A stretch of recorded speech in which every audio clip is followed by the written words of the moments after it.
When you're sad, you deserve more love, not less. When you're angry, you deserve more love, not less. When you're heartbroken, you deserve more love, not less. When you're frustrated,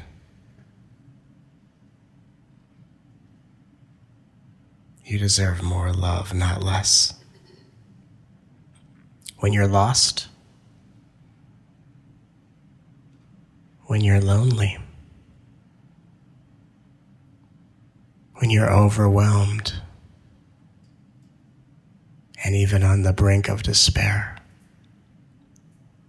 you deserve more love, not less.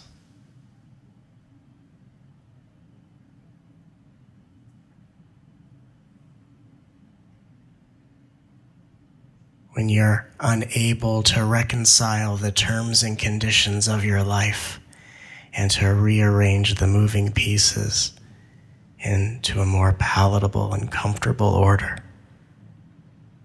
despite your best efforts, you deserve more love, not less.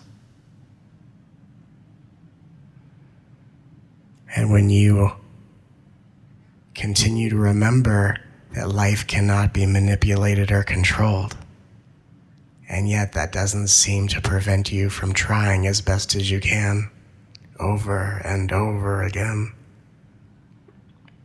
you deserve more love, not less. When you only act in a way that motivates you to bombard yourself with spiritually themed judgments, you deserve more love, not less.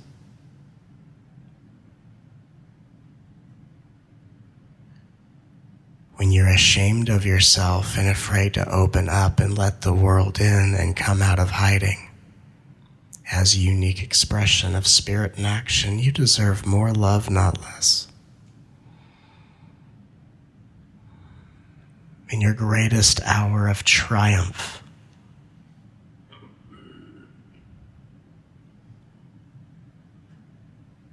in your most incomprehensible moment of disarray, throughout every breakthrough, within every breakdown, you deserve more love, not less.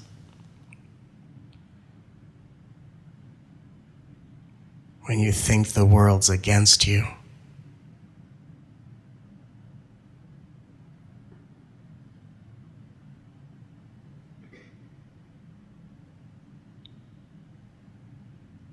where you don't know how to relate to others without feeling overlooked, invisible, or misunderstood, you deserve more love, not less.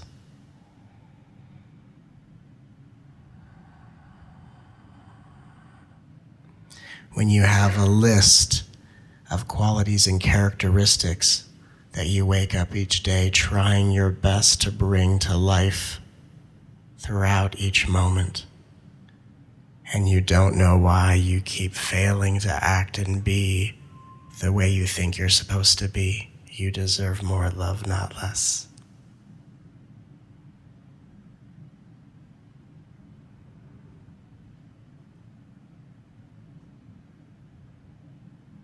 And when there's an innocence inside you that wants to think, feel, and act the way it will, no matter how spiritually incorrect you keep thinking it is, you deserve more love, not less.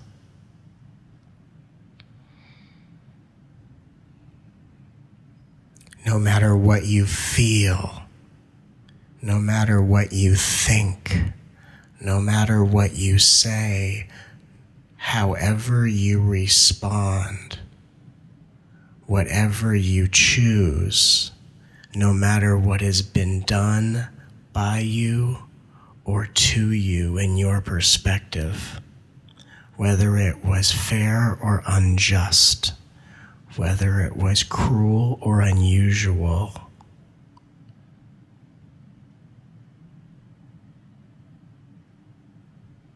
You deserve more love, not less.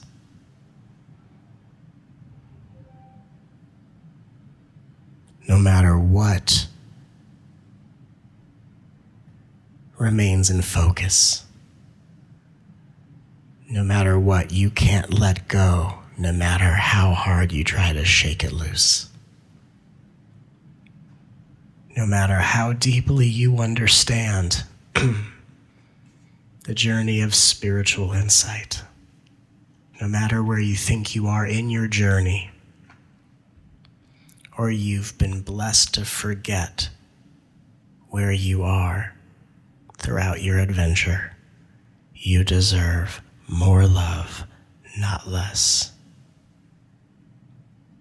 Even when you don't know how to let in the love that you deserve, even when you don't know how to feel safe enough to receive the love you deserve, and even when you disagree that you're worthy of the love you always deserve, and even refuse to let in the love that is only here to guide you home, you deserve more love, not less.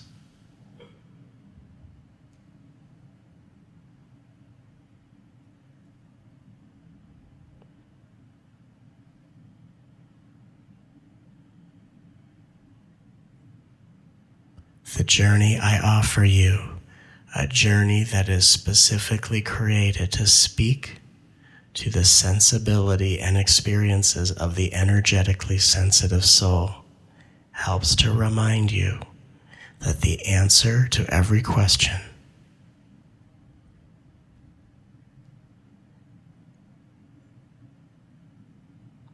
is loving yourself more, not less. And when I love you at a time, one loving acknowledgement at a time, you begin to see that in a universe of endless questions, love is the only answer there is. And it's not knowing love is the only answer, it's being the loving answer in existence that knows love is the only answer by living out that answer, by loving yourself throughout every unexpected moment. And no matter how questionable anyone's conduct is, their questionable conduct is only pointing to the parts of your body that deserve more love, not less. And in order for you to be the one that recognizes that everyone deserves more love, not less, you have to realize the love you deserve that only you are here to provide you. Your journey is answering the question of life with love as the only answer in existence that you pour into your beautiful divine heart space, and through the heart that you love and adore, all things in existence are transformed as one.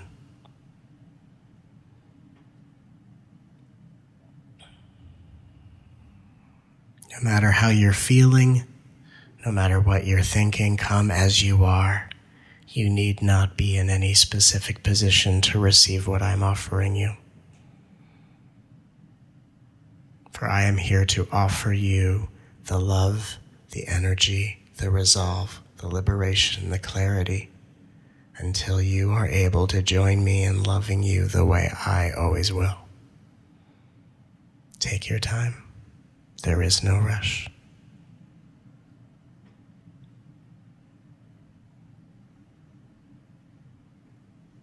It's okay.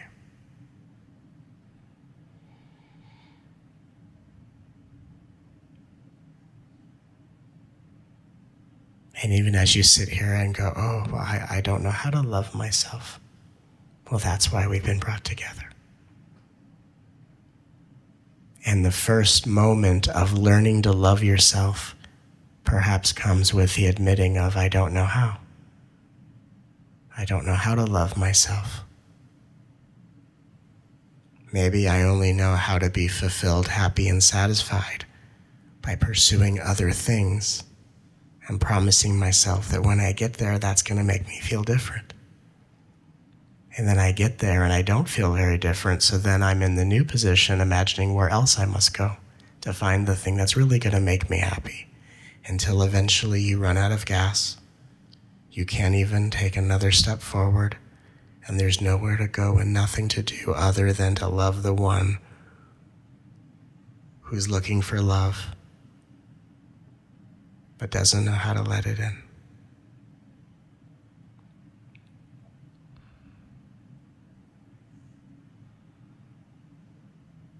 So in today's transmission, I want to offer you a very important, let's call this a point of clarification. I always like when I can sit around and just tune into what I'm downloading and I go, oh, that's a really important point of clarification. It gets me excited. Because as I work with a lot of you on a regular basis, whether at our retreats, at these soul gatherings, one-on-one, I tend to notice trends and patterns that help me create points of clarification that can help so many. So I want to make a point of clarification about the spiritual journey that can resolve what I think to be one of the most common myths in any spiritual path. And it's funny because it doesn't matter what spiritual path you're on. The myth is always there. And it must be seen through so that you, no matter what path you're on, can ascend into the light of your highest potential and not get caught up by the myth I'm about to explain. I can give several examples of it, but let's talk about the core of this myth. And it's a myth that becomes the central belief structure in any spiritual ego. And if you can unravel this myth and belief, this mythic belief,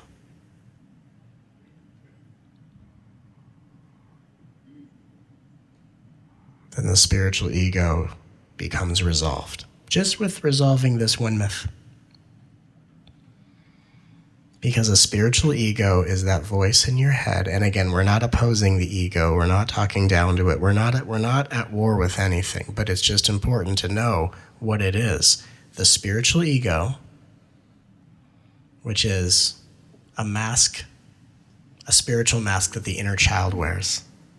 The inner child in your heart that goes, wow, I don't get any attention being innocence. Apparently, they've been bossed around by people in their life. And here's what the inner child recognizes. It goes, wow, as if a part of you is looking at you, going, wow, they've been bossed around by a lot of interesting characters, and they still give all of their attention to the people that treat them poorly, wanting to be validated by the people that didn't give them the respect and love that they deserve. So the inner child scratches its head going, they've been bossed around by these people, and those are the people that they reward for treating them poorly by giving all of their attention to the people, waiting for them to be validated by those people. And so the inner child says, I know they're okay being bossed around by people and still give them all the attention, and they like spirituality, so I'll put on a spiritual mask. I'll become like their amateur life coach in their head, and I'll boss them around so maybe I can then get as much attention as these other people do. Because even when you have a spiritual ego, it really is just the mask of the inner child that says, look, is this what I have to do to get your attention? So I have to be the imaginary voice that points out all your spiritual flaws just so I can get a glimpse of your loving gaze? Because the ego, at a certain point, the inner child says, look, you're not going to give me loving attention. I'll just get your attention. And it's that voice in your head that's trying to help you keep your spiritual journey straight and help you do everything correctly, as if that's what this is about, which it isn't.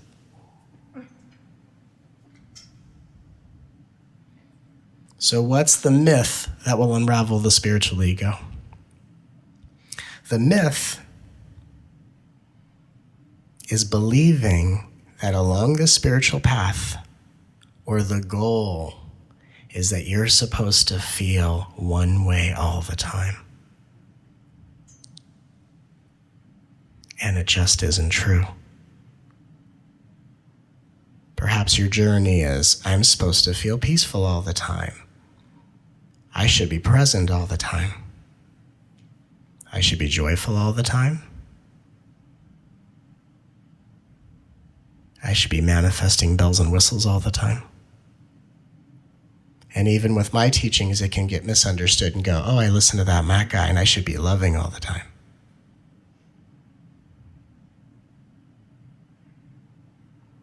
And you see, that's an interesting misinterpretation of what I'm offering you as an invitation. I'm not suggesting you should be loving all the time.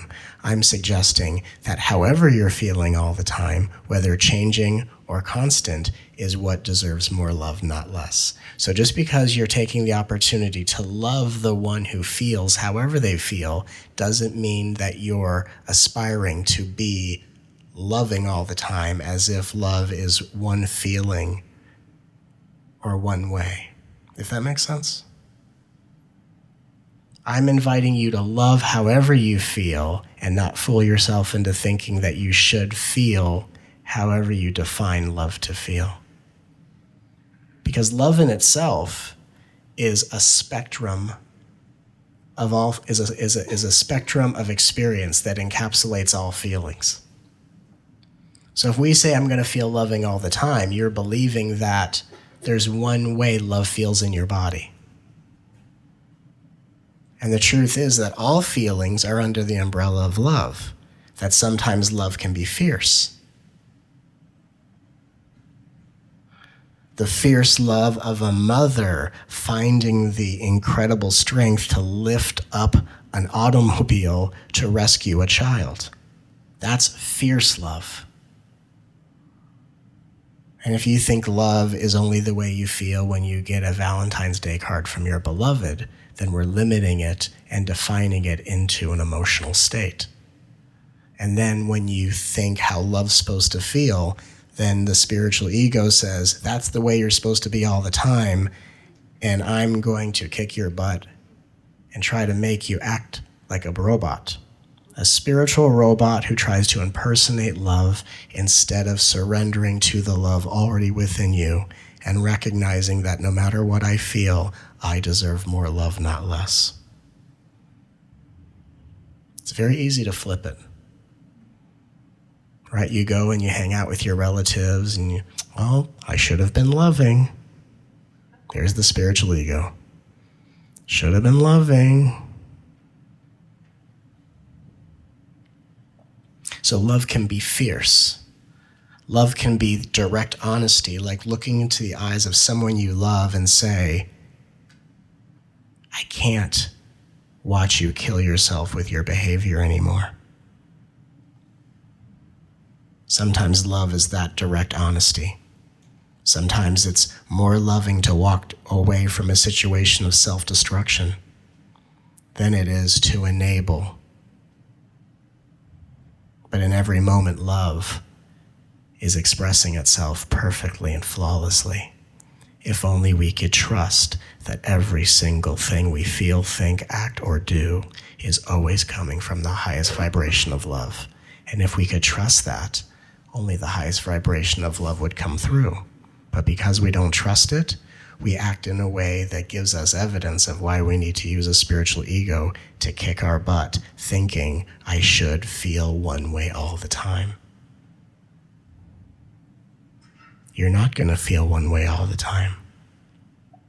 And the other side of the myth is instead of you aspiring to feel one way all the time, maybe you're stuck in a very limiting emotion, and the worry is, I'm worried that I'm going to feel this way all the time. So the irony of this myth is either I'm trying to feel one way all the time, or I'm trying to escape feeling a certain way all the time. Does that make sense?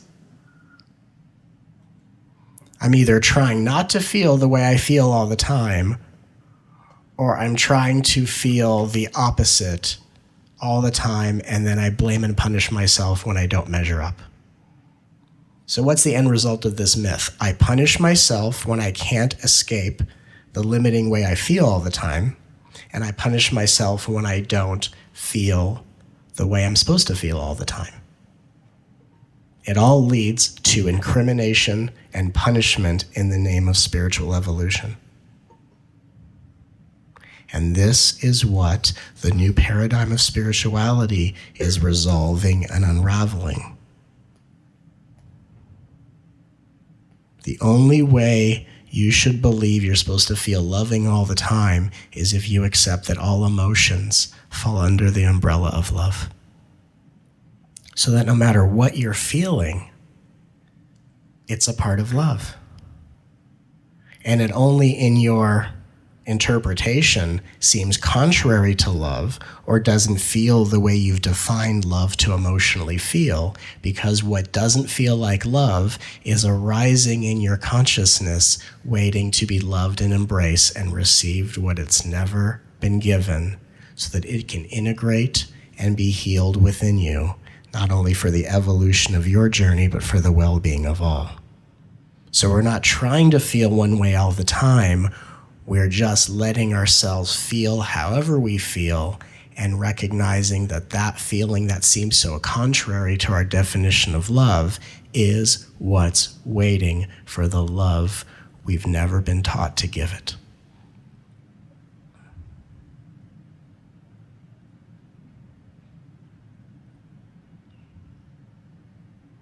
That's why I say whatever arises, love that. The statement is not be loving all the time. It's whatever arises. In the first two words, whatever arises, it's letting you know you're going to have an experience of variety. It's not suggesting constant anything. Whatever arises. There's an assumption of a spectrum of experience in that. Love that, which means love is how you relate to what you're feeling, not one feeling that you're trying to maintain. Does that make sense? Okay, I'm trying to be very clear on this. Because, again, I love the fact that what I'm bringing through, a lot of people resonate with and get very excited. But it is my job and my honor to ensure as much as I can that while you're absorbing the things that I offer you to transform your reality in the most miraculous way, is not used to punish, harm, or insult your intelligence and to berate your innocence in private.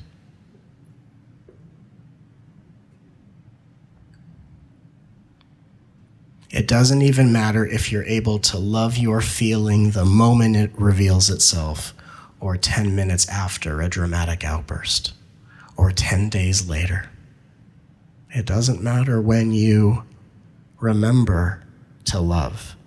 You will remember to love, and you will love what arises within you, or you will be bombarded with these reoccurring patterns that break down the barriers until love is the only option. So this isn't about you trying to do something correctly. This is about you getting onto the path. And my hope is that you will hear what I'm saying from the ears within your heart and understand that there is no should in what I say. Even if you're in a moment and there's a feeling of, I don't want to love that person, good. Don't love them. Love the one who doesn't want to. I can't love that person. Good, love the one who can't. See, it's not about what you should do. It's acknowledging, even if it's just the words that say, I acknowledge that the version of myself that refuses to love them or forgive them or play nice, that version of myself deserves love. And even if I'm not even ready to love it, because I'm afraid that if I love it, it's going to hang around more, because we're in a spiritual, superstitious mind, right? If I love the parts that act yucky, I'm going to act yucky more often, which doesn't happen, by the way. The yucky parts are guaranteed to hang out longer when you refuse to give it the love that completes its journey. Even if it's just, I accept that this part of me that acts ridiculous is only here to be loved. I'm not going to love it. I might never love it. I don't care what he says. But just to accept that it only arises to be loved is an act of loving it. So even if you cannot love that within you, because its self-love is so foreign that it makes you feel like you're doing something inauthentic, like you'd be lying to yourself, when in fact you wouldn't be lying to yourself, you would just be going against the grain of your conditioning. You'd be doing something that hasn't been recorded in the cells of your body throughout your life. And it makes some people feel like they're lying to themselves. Like, I say I love you, but I don't feel it. But until it becomes familiar, you can't feel it. It's still recorded in your subconscious as a foreign experience. But no matter what you do, whether you refuse to do it, just to say, this is only here to be loved. It's waiting to be loved. I may never love it. I don't care how loudly it begs.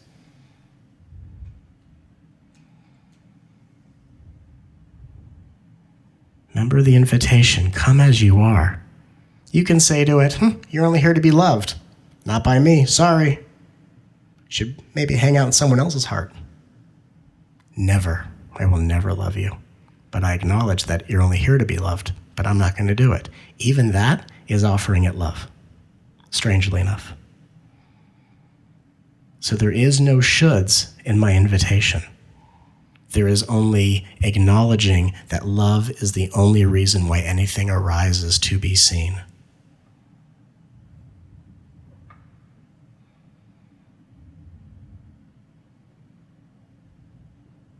So even if there's that spiritually egocentric voice that walks away from a moment and goes, I should have been more loving,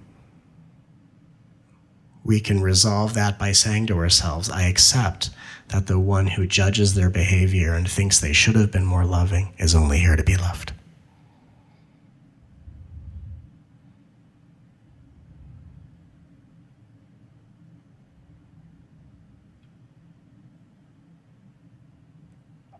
Because what we're doing by loving what arises is we're unraveling our judgments against the divine. A belief that says, I as a person have the free will, which you do, but here's the misunderstanding. I, or you, believe that your free will can act out of accordance with divine will. That you have such freedom that you can act outside the boundaries of the divine's highest destiny. Then you view yourself as something that's able to be other than the divine's highest destiny, which causes you to act out in unsavory ways that continue to give you the evidence that there's something other than the divine's highest destiny present. And it's a judgment against your divine nature, because the judgment throughout history is that the person is not embraced as the divine's highest destiny and form. It is thought as something other than the highest existence of divinity. And only when you accept that no matter how you act, speak, or choose, you're only acting in accordance with the divine's highest destiny, to bring forth whatever is next for you to learn, not because you did something wrong in the past and you have to make up credits, but because you are learning what is taking you to the forefront of your own evolution and taking you to your next highest alignment in consciousness. And whatever you choose is bringing to you whatever that next threshold of evolution, expansion, and growth happens to be. So we're not learning because we did something wrong. Love is not something we should do.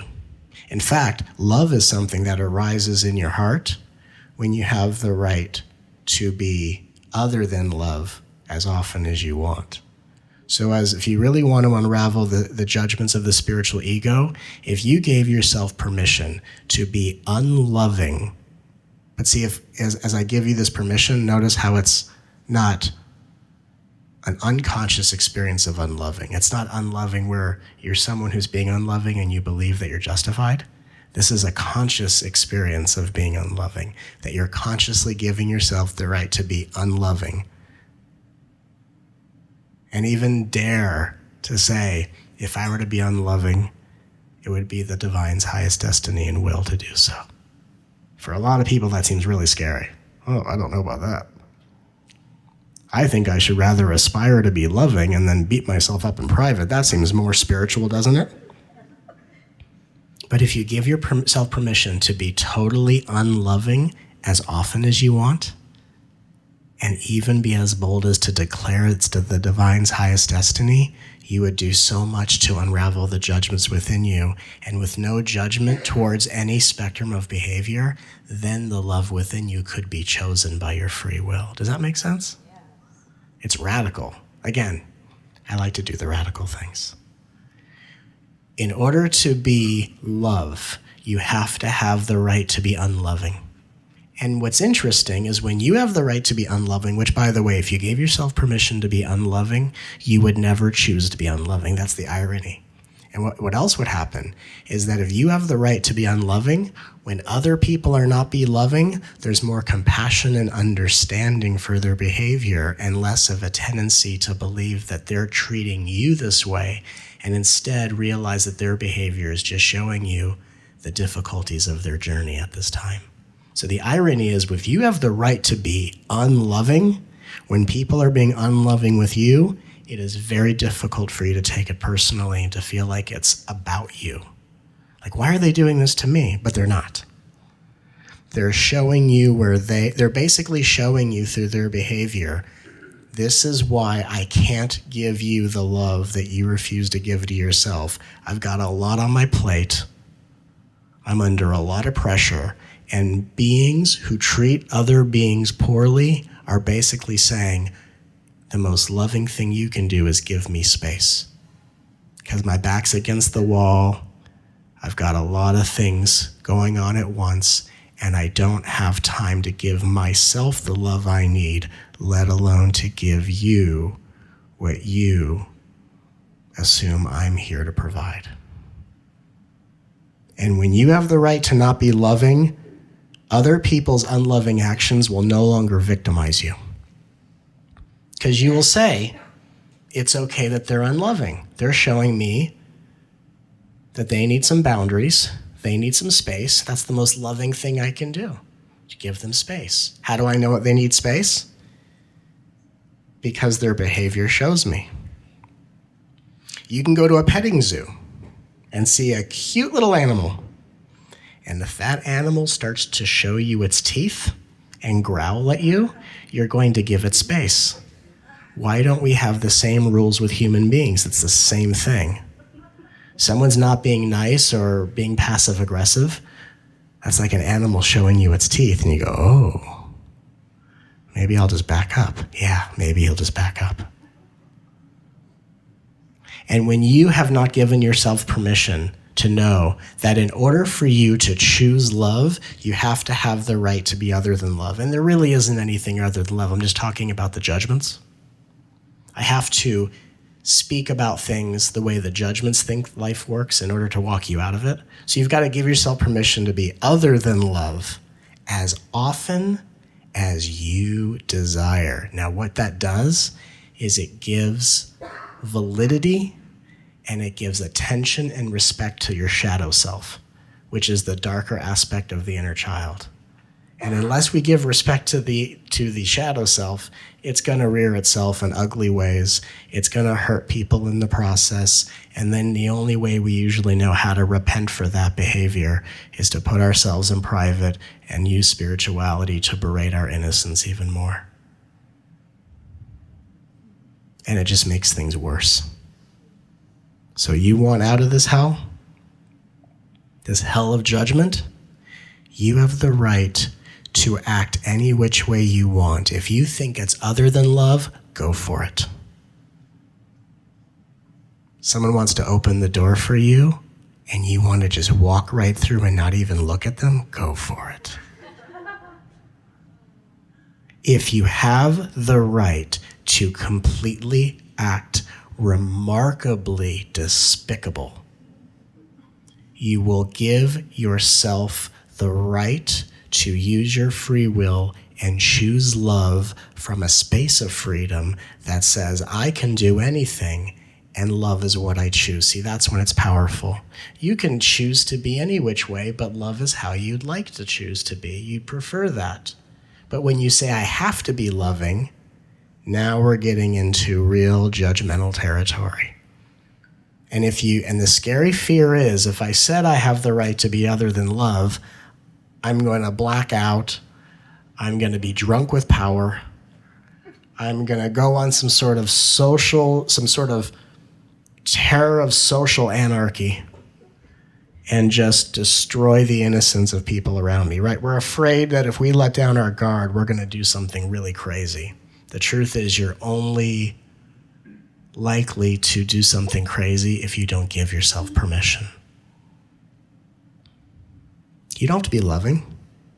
And when you don't have to be loving, then you can choose it. Does that make sense? Yes.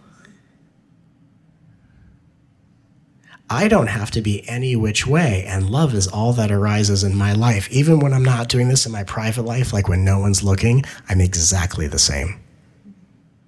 There are no sides to me. It is all the same because I have the right to be anything. I have such a right to be anything in any moment. There isn't even anything in here to choose anymore. It's just love arising.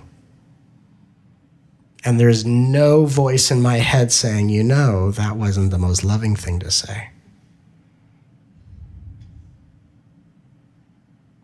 Because how would you know if what you're saying and doing isn't loving, other than the feedback other people give you who are waiting for you to be something spectacular based on how often they refuse to love themselves?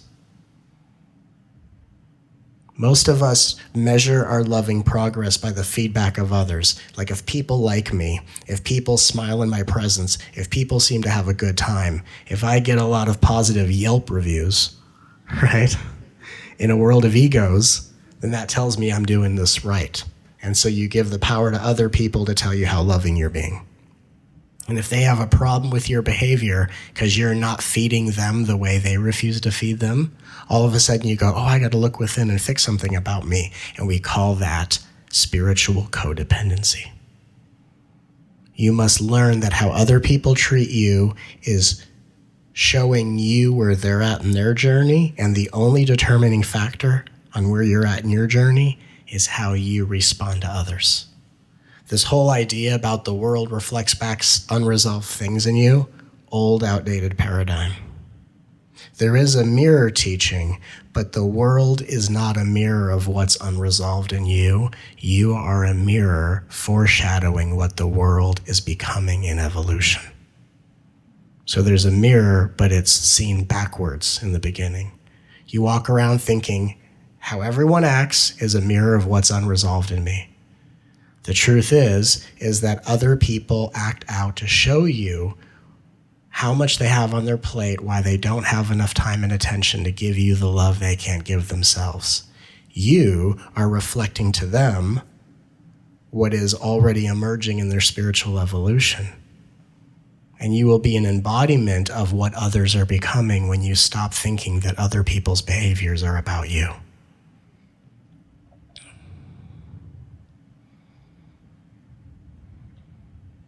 It's like an animal that hisses at you in the jungle. The question isn't, why am I attracting an animal to hiss at me? The reality is an animal is hissing at you because it's seeing you as a predator, an invader. It doesn't know whether you're going to steal its food and habitat. And isn't that with people in everyday life? By accident, you bump into someone at the store and they give you this look. Ooh, I'm their predator right now.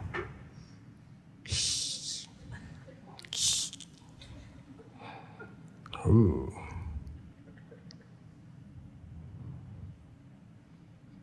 Wouldn't it be funny if we talk to people as if people are just socialized animals in the kingdom? You bump into someone and someone goes, and you go, I'm so sorry. I'm not trying to invade your habitat. I'm not trying to steal your acorns. I have my own acorns. A lot. I'm sure yours are lovely.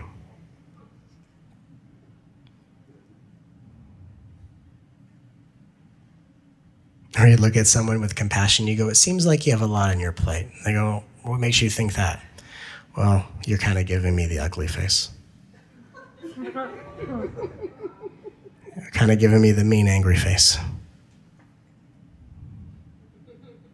I don't know if you're aware of what your face is doing, but it's giving me a very unsavory amount of feedback. So it lets me know that you have a lot on your plate, and for me to not expect anything of you, because it seems like you're under an unreasonable amount of pressure, hence your face.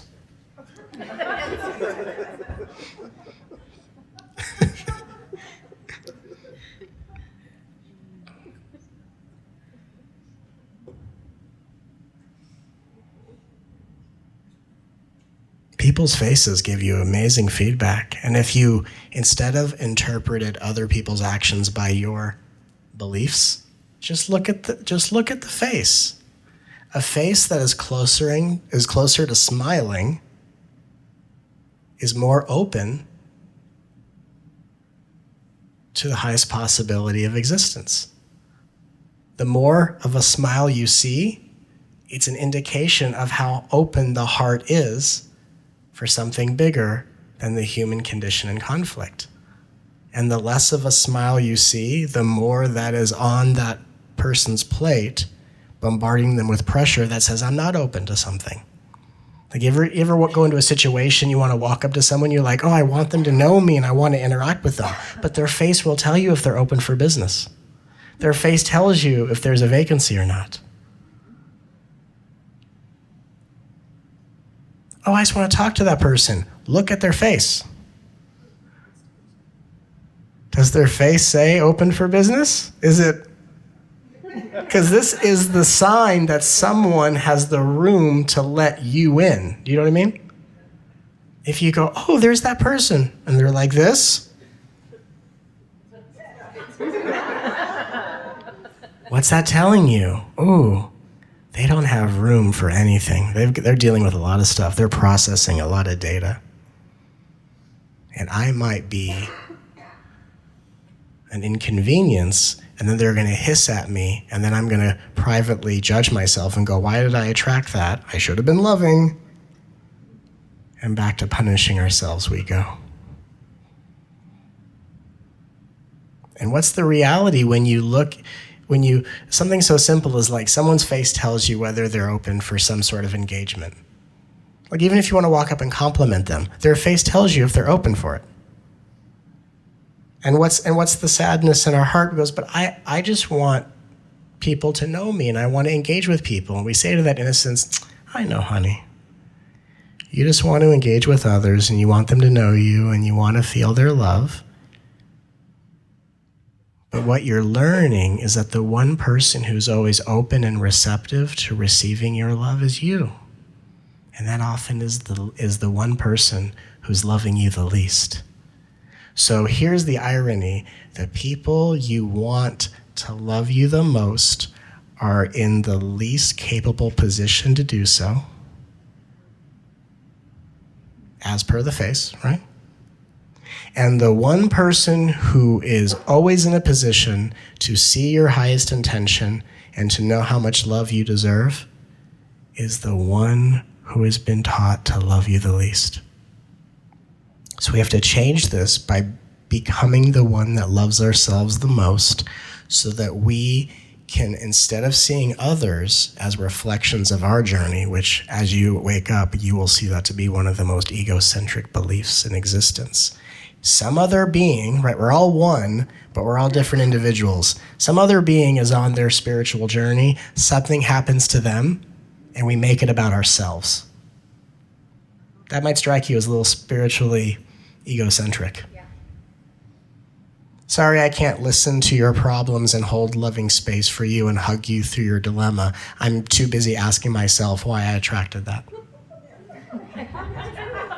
The hell is that?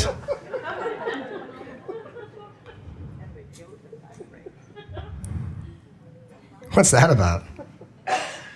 Sorry, you've been through hell in your life. You've lost your job, your partner betrayed you, and all you need is someone just to listen and go, my goodness, you're gorgeous, you're amazing, and let me hear everything you have to say. And instead, I'm sitting there going, why have I attracted a person to tell me all these things?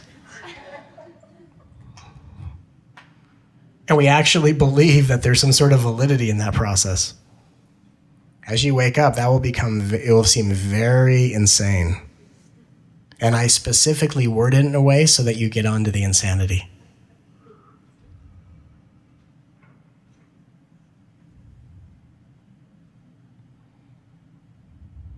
You know who never asks, why did I attract this? The Lord. God. You. The source of all that is never asked, why did I attract this? I have birthed solar systems in a single breath. I've created the stars in the sky. Now, why am I attracting these experiences?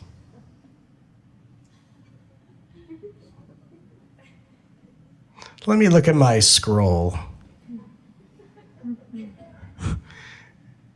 Did I put this on my collage? Why am I attracting this?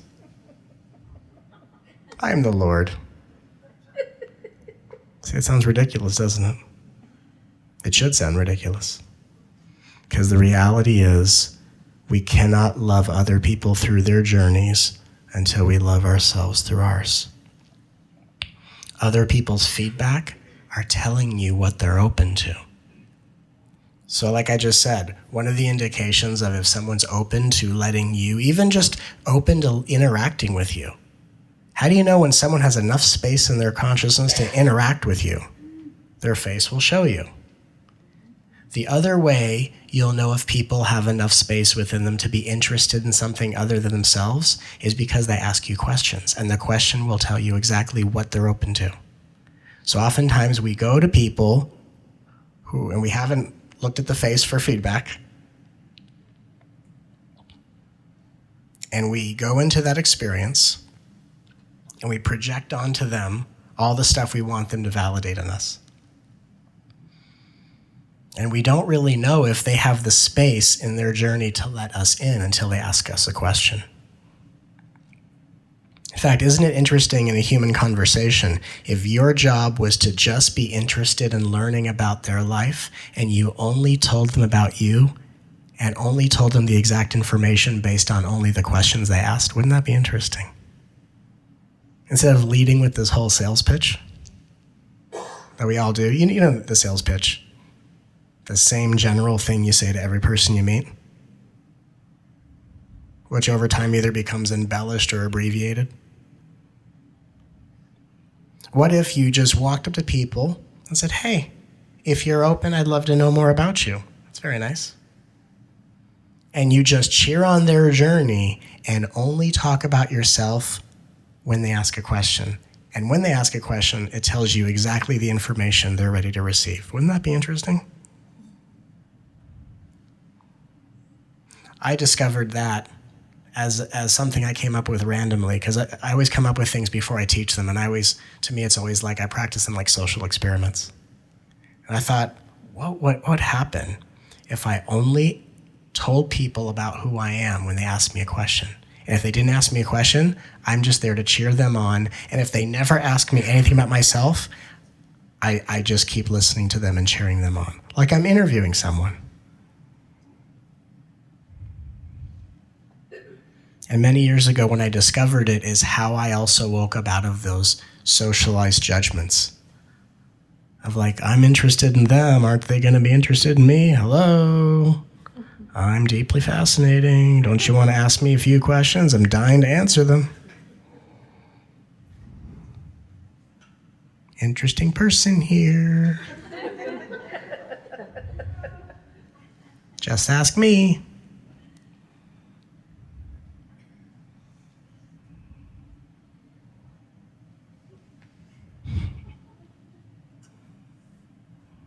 Instead, you realize you're in someone's life to help support them through their journey, not to give them advice, but just to love them and to teach them through your behavior that they deserve more love, not less.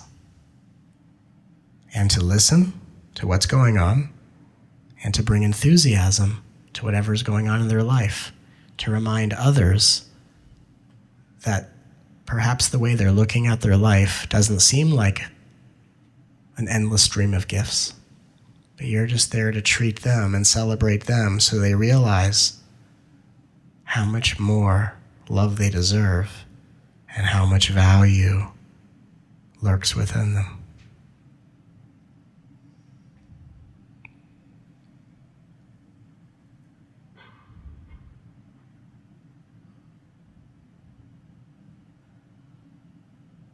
And if you walk away from a conversation where you were totally interested in them and they didn't give a darn about you, and if that hurts or upsets you, that one deserves more love, not less.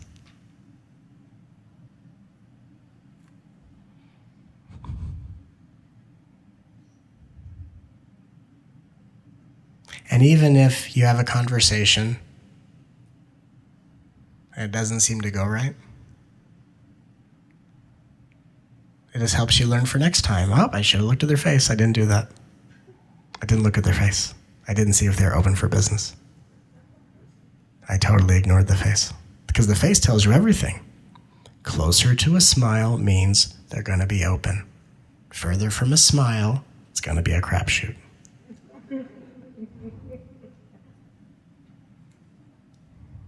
And if you want to look at someone who's frowning or frozen in apathy and roll the dice, you are free to do so. That's like walking around in nature and seeing a wolf and thinking, I'd like to pet a wolf. Well, you can try. You can try. If you'd like.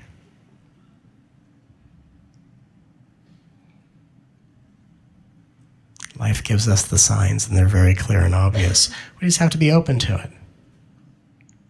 And what helps us to disregard the signs is because we go, oh, they may not be open to receive me, but I'm more concerned with what I need from them because of the love I don't give myself. And that's how we misunderstand. That's how we get into misunderstandings, whether with partners, relatives. Right? We have that projective thought that says, I'm always open to them, so that means they should always be open to me. Okay. Okay, dances with wolves. All right. All righty. If I was a wolf, I'd be a nice one, so I'm going to walk up and pet it, because that's how I'd be if I was a wolf. Okay. All righty. Actually, I have been with you when you've pet a wolf. The security guy at Whole Foods in Portland that one time. Oh, yeah. I'm like, whoa. And you, yeah. So using your intuition, when you see the frowny face. That's right. You can be a wolf whisperer. I'm a good wolf whisperer. Because you consciously chose to go right up into his energy field. I went right into his energy field. And you have both right? hands. What's that? I said, you still have both hands. That's how we do it. Went right into his energy field, cleverly. If you know how to do it, it's an art. But in the beginning, follow the rules. You only have so many fingers. Otherwise, you're going to walk around like, not all wolves are nice. Not all wolves are nice. Where did all my fingers go?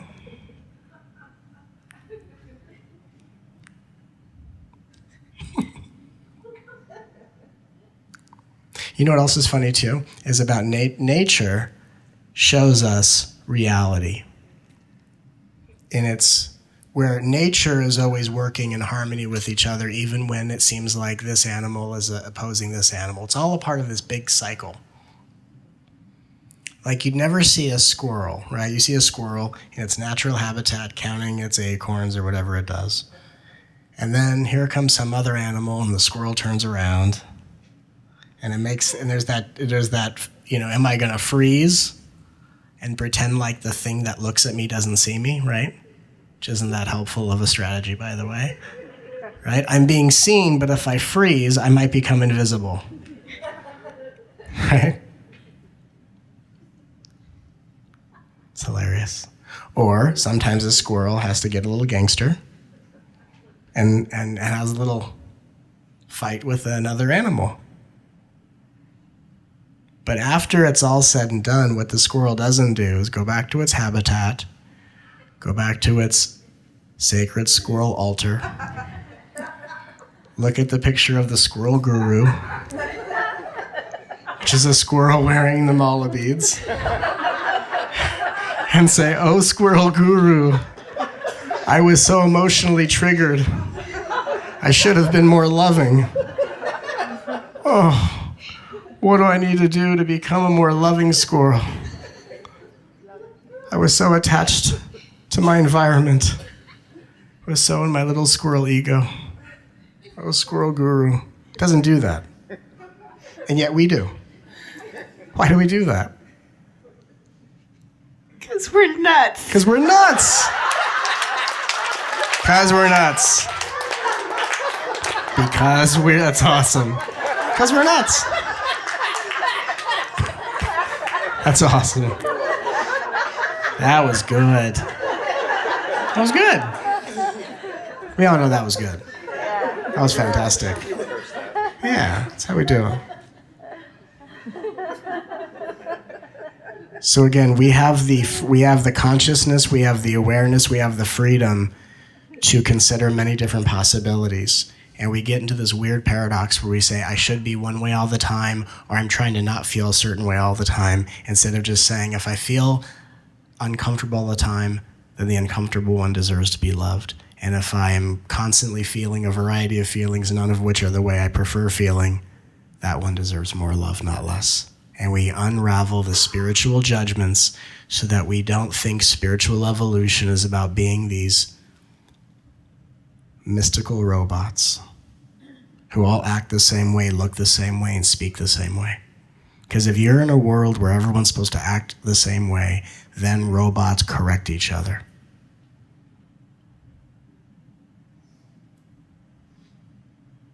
We're all love, expressing the various expressions of love, from the fiercest love to the most uncompromising love to the softest love.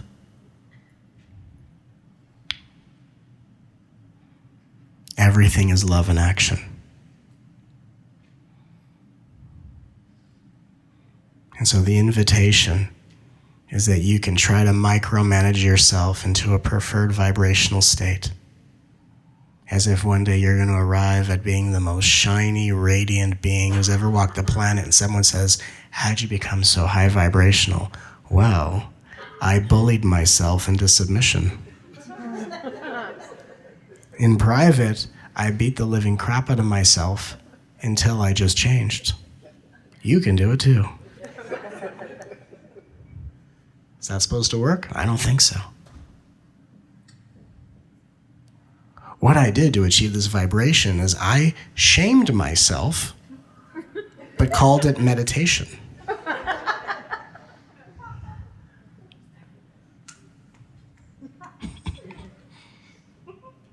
You deserve more love, not less.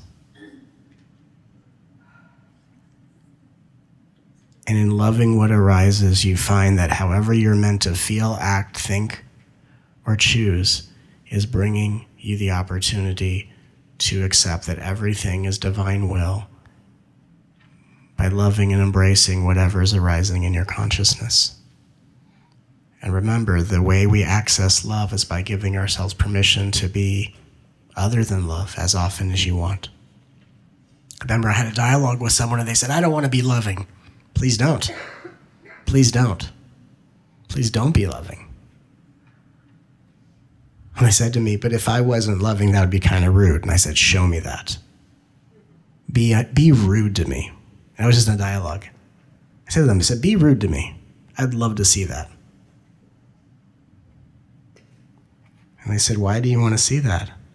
I said, because I don't think you can commit to it. Be rude to me. I said, for 5 minutes, just be who you are and stop apologizing. And the feeling in their body was actually closer to love than all the I shoulds have ever gotten them.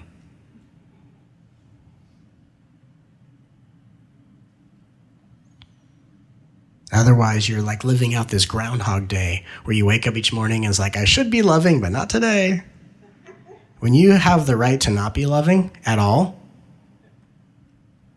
then love can be chosen. When it's not okay to be other than love, you'll never get there. Does that make sense? It's fascinating when you realize that. It's really fascinating. And again, the fear is if I'm not loving, it's going to hurt some people. But if you give yourself permission, you're never going to act on it. And when you have the permission to be other than love, when people are not being loving to you, it's not about you. It's about their journey, how much is on their plate. I didn't look at their face. And I was trying to dance with wolves.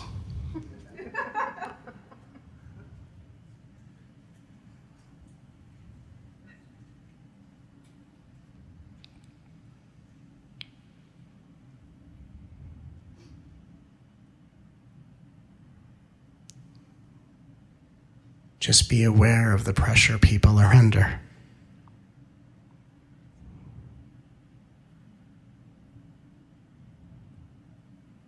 In today's day and age, if a song doesn't download onto your phone in less than 5 seconds, it's time for war.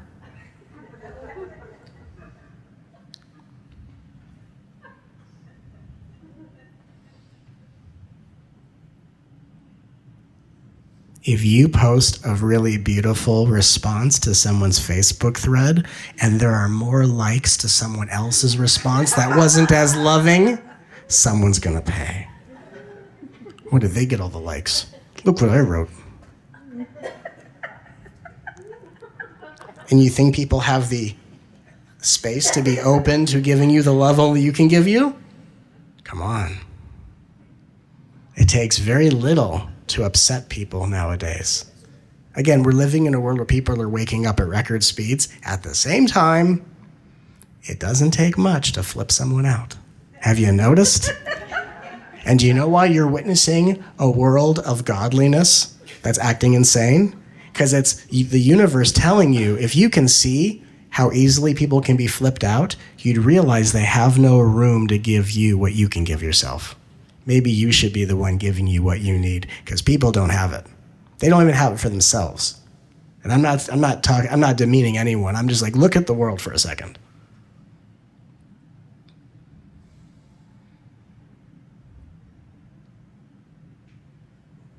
The balance is be aware of the world and have compassion for yourself so you don't set yourself up for failure without creating these gigantic beliefs about people. We're all on very advanced spiritual journeys. We're all on these very advanced spiritual journeys while playing the role of employer and coworker and parent and lover. We got a lot on our plate. We deserve more love, not less.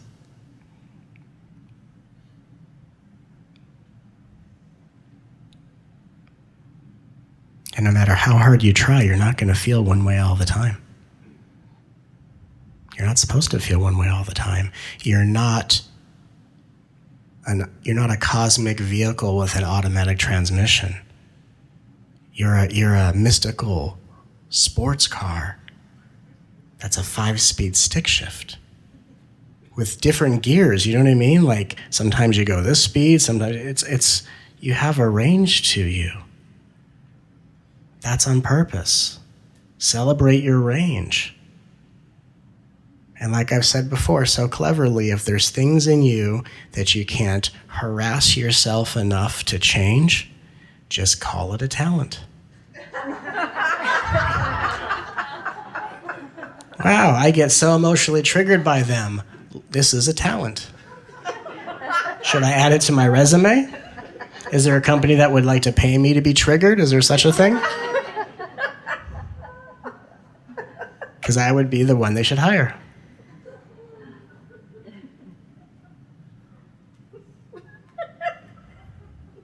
Wow, when things don't go my way, I ask myself, why did I attract that? I'm very good at that. I'm the world champion of spiritual judgment.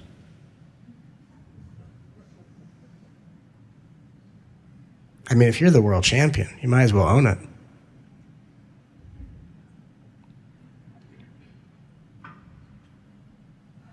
If you can embrace and celebrate the things you judge about yourself, it's the easiest way to unravel it.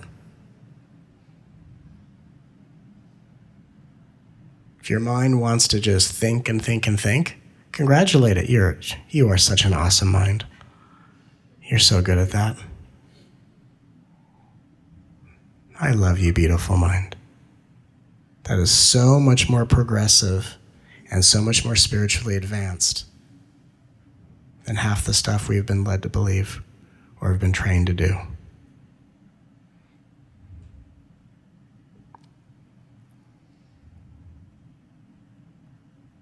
Besides, if you knew your mind was an equal manifestation of the divine, then the mind wouldn't be something out of accordance with divine will. It would be a manifestation of divine will. And what's your mind telling you? Hey, notice how you're trying to meditate, and your mind is noisy telling you, of all moments, this isn't the time to do it. If it was time to meditate, your mind wouldn't be so noisy. If your mind is noisy, maybe it's not time to meditate. Doesn't that make more sense? There's wisdom inside your mind. And we judge it like it's this problem, like we have this gremlin in our head.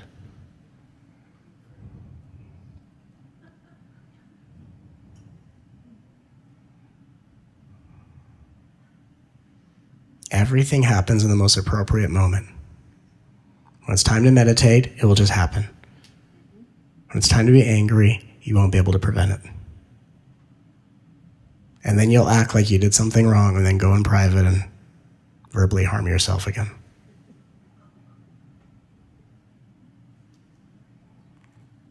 Or you can join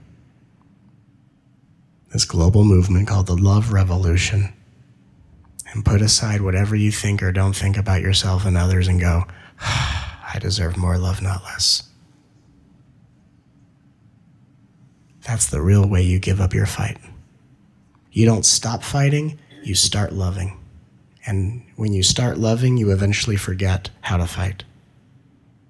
And then you start to see that all the people that are fighting you are only fighting for their own loving attention that they don't give themselves. And all of a sudden, no one's fighting you. They're just fighting themselves in your presence. Very eye-opening.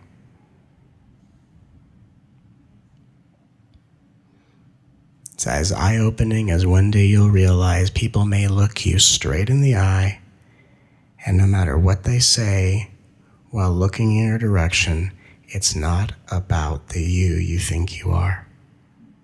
It's them engaging with you so you can feel and know the flavor of their journey.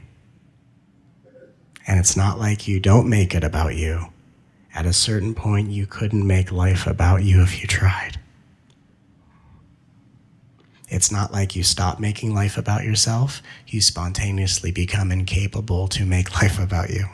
It's fascinating. And when it happens, you won't even believe it. You'll try to make life about you, and you can't even do it. You're like, I'm incapable. I can't even do this. And you won't even, it's like a fascination. That's how I was when it first happened many years ago. I was fascinated by my spontaneous inability to make life about me, literally overnight. I woke up one day, and all of a sudden, nothing was about me. And it wasn't like I learned that, and I tried to carry that with me and put it on Post-it notes and,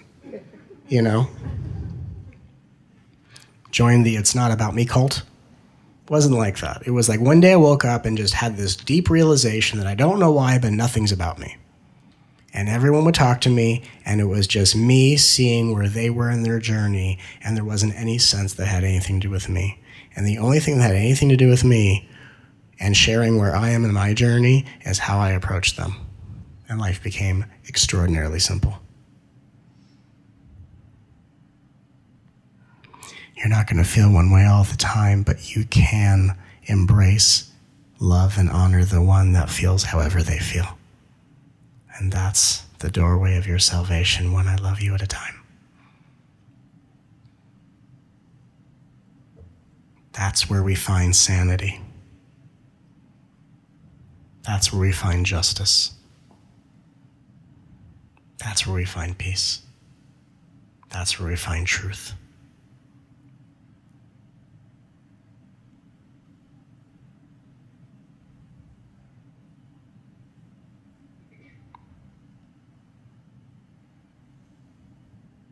And before we go to questions,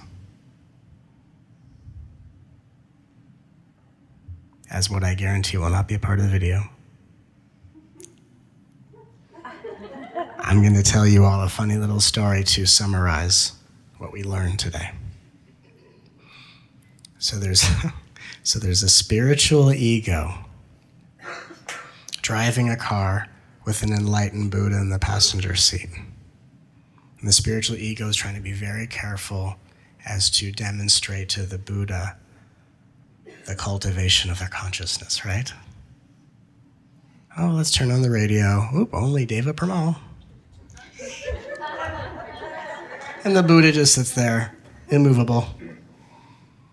And all of a sudden, another car comes from a lane and nearly clips the vehicle. And as the spiritual ego holds on with a death grip,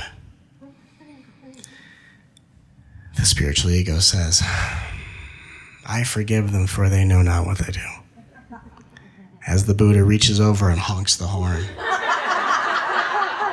And the spiritual ego looks at the Buddha and goes, why'd you do that? And the Buddha says, that's what you do when someone's being an asshole.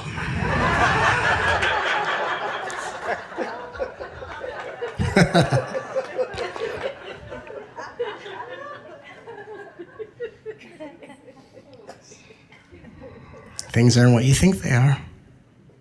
You can't look at people's behavior and think you know their consciousness, because an enlightened Buddha is so liberated. If you didn't know the frequency, if you didn't know the energy in someone's consciousness, and you just look at their behavior, you would think that they're someone who hasn't even started their journey and not even know how deep they're in.